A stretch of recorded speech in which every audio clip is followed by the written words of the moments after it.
going on, guys? I am AV Obsessed, and if you're watching this video on my channel, that means that you probably are too.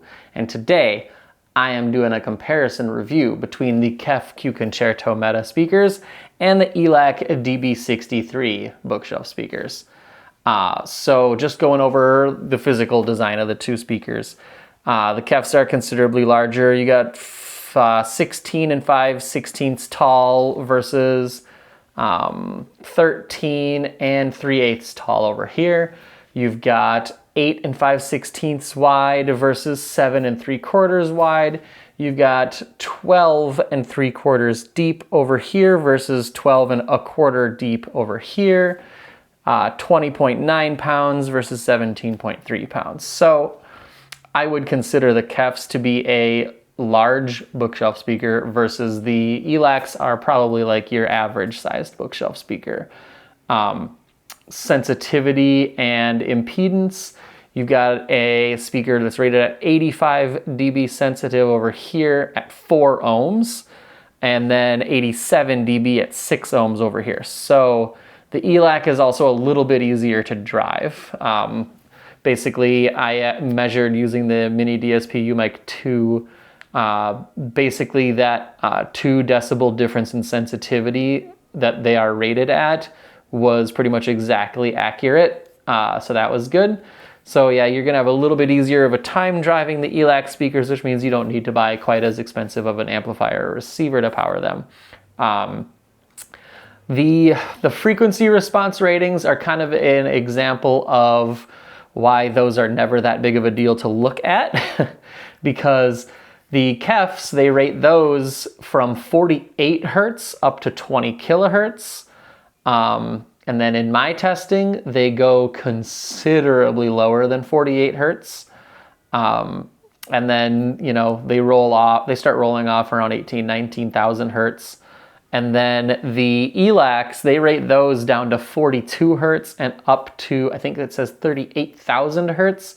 You're never gonna hear or get 38,000 hertz out of these speakers or almost any speakers. So I don't know why the audio companies like to do that, but they always do.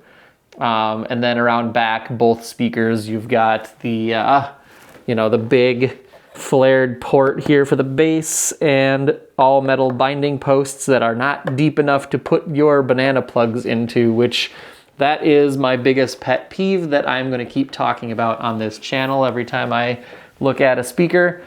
And hopefully maybe one of these days I'll get big enough to where these companies notice me talking about that, and other people will be annoyed with it too, because how much harder would it be to make this just a little bit deeper so your banana plugs go in all the way so that you're getting a more solid connection and you don't have to worry about your banana plugs getting broken off of your speakers. So little rant there about just what my biggest pet peeve is with these kind of budget level speakers.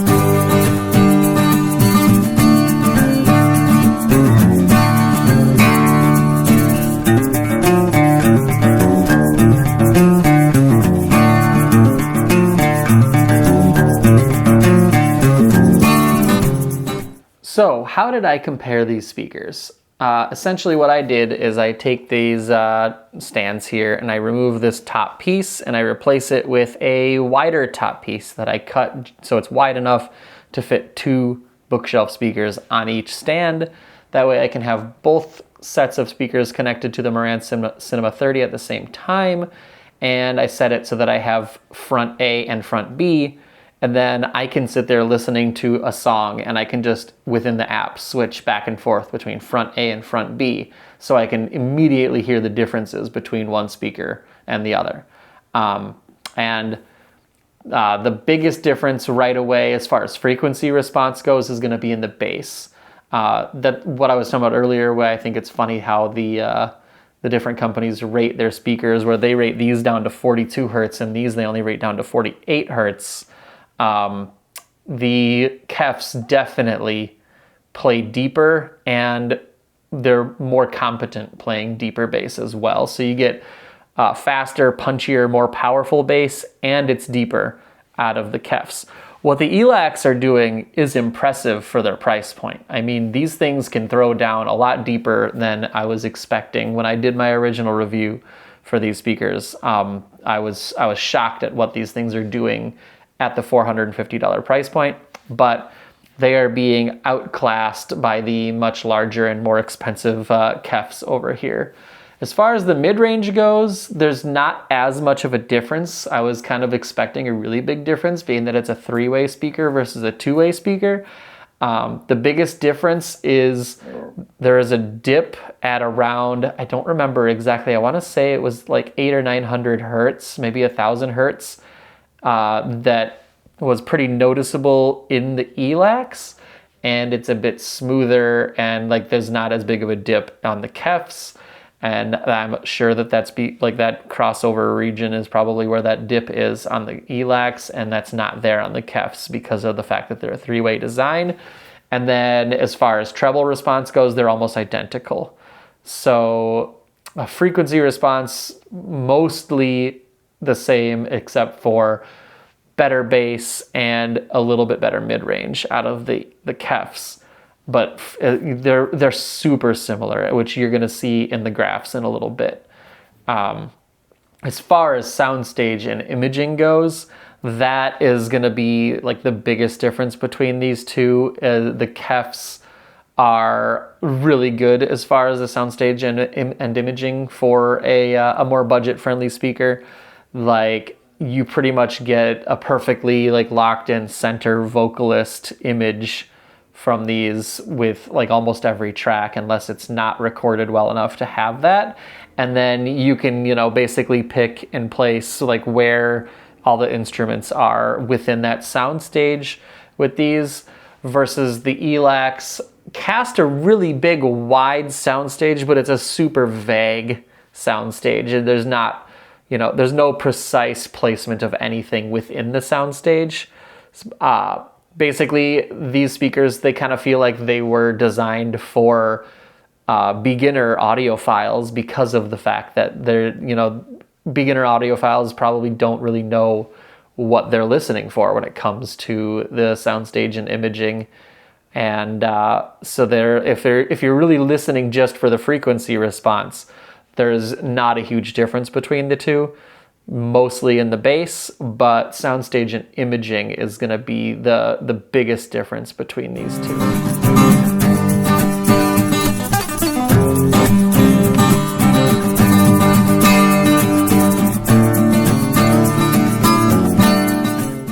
So next you're going to just hear some clips that I recorded from the YouTube Creator Music library, just the free music that I can use that isn't going to get my video copyright strikes.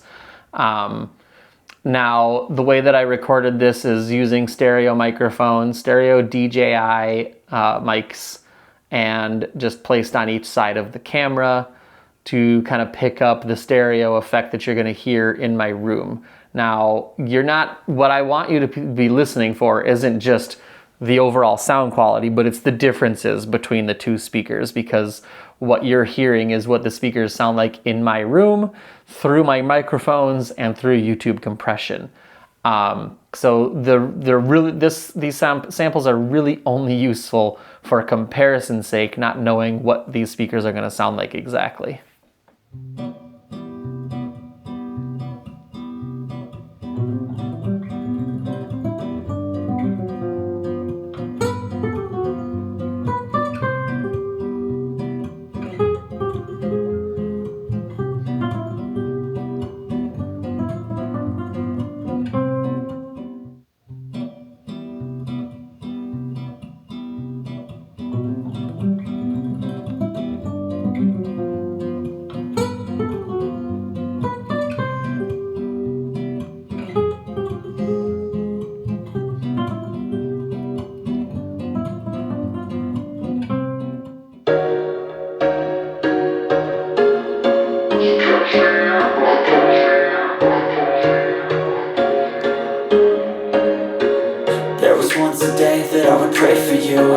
misbehave, just so you notice too. Sneaking looks up and down from across the room. Damn, what a hell of a view. I feel good, you look great, I like you, I can't wait. Our first time, our first date, you're so fun, I'm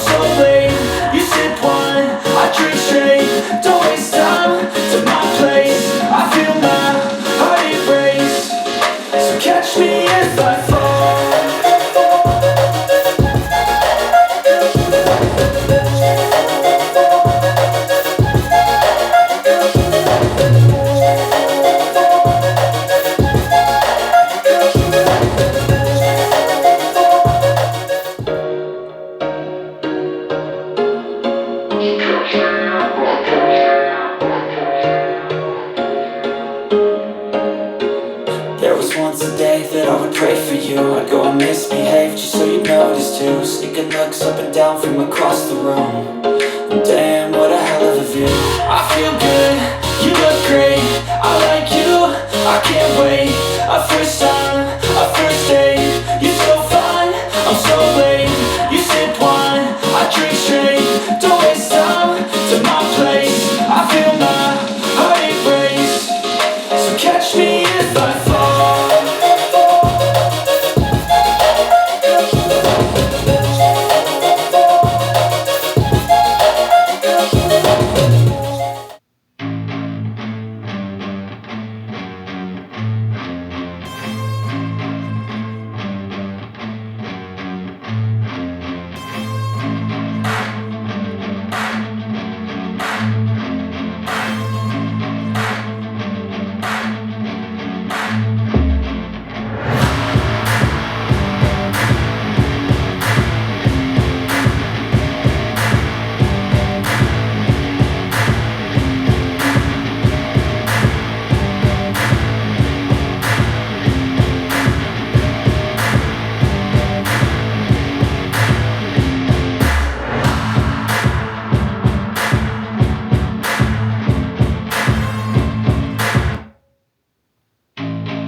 All right, so let's get into the measurements. I took 3 different measurements, technically 6, because I did 70 decibels, 80 decibels, and 90 decibels as the reference volume for each speaker. And so I'm going to just bring up the graph for the 70 decibel sweep first. And you're going to look, and overall, it's insane how similar these two speakers are. They're both pretty close to the reference volume, especially once you get past 1 kilohertz. Actually, I should say once you get past like 400 hertz, they're pretty similar, especially after 400 hertz.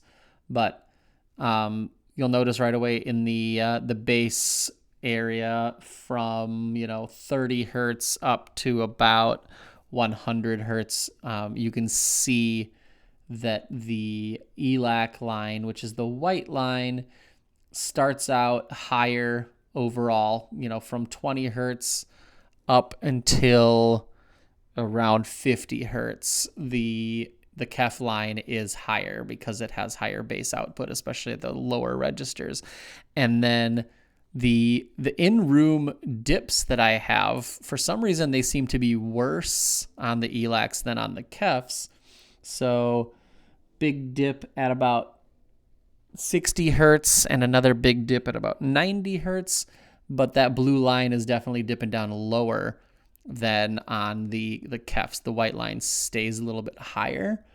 And then, once you're past 100 hertz, they're pretty similar for a little while. But again, there's some dips where it's dipping down lower on the Elacs than on the KEFs, around 200 hertz, and then up to about 800 hertz. There's a big dip in the frequency response from the KEFs that you don't really see in the Elacs. And then once you get past 1 kilohertz, yeah, they're pretty similar. There's a little bit of a rise that's not as noticeable on the Elacs, but the KEFs have a bigger rise at a little over 2,000 hertz. And then, from there on, they're both pretty much staying pretty close to around that 70 dB line, just a little bit lower on both speakers, actually, versus the 70 dB line.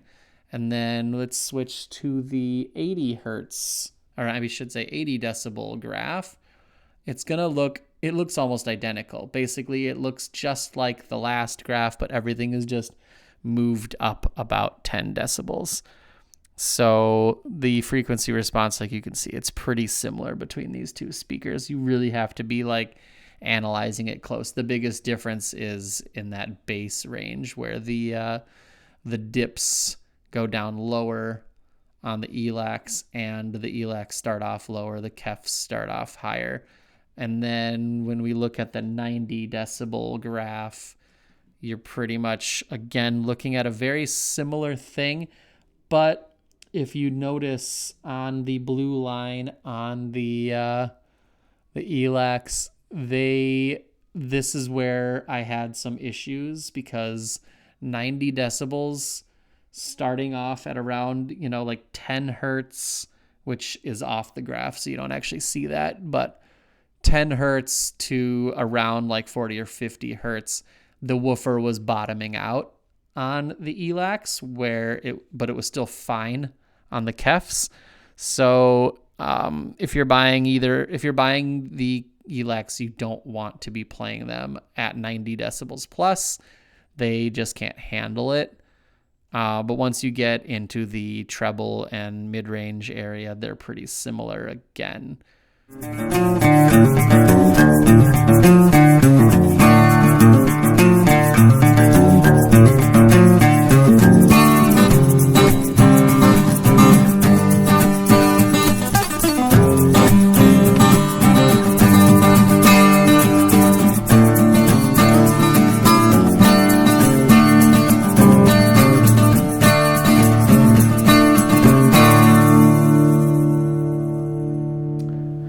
So now that you've heard me talk about the differences that I heard when I was ABing these two speakers, and you have listened to the audio clips that I showed you to try to demonstrate the differences between the two speakers, and seen the graphs so that I could try to show you what I'm hearing to see the differences between these two speakers. What do you guys think? Do you think it's worth it going from $450 for a pair to $1,300 for a pair?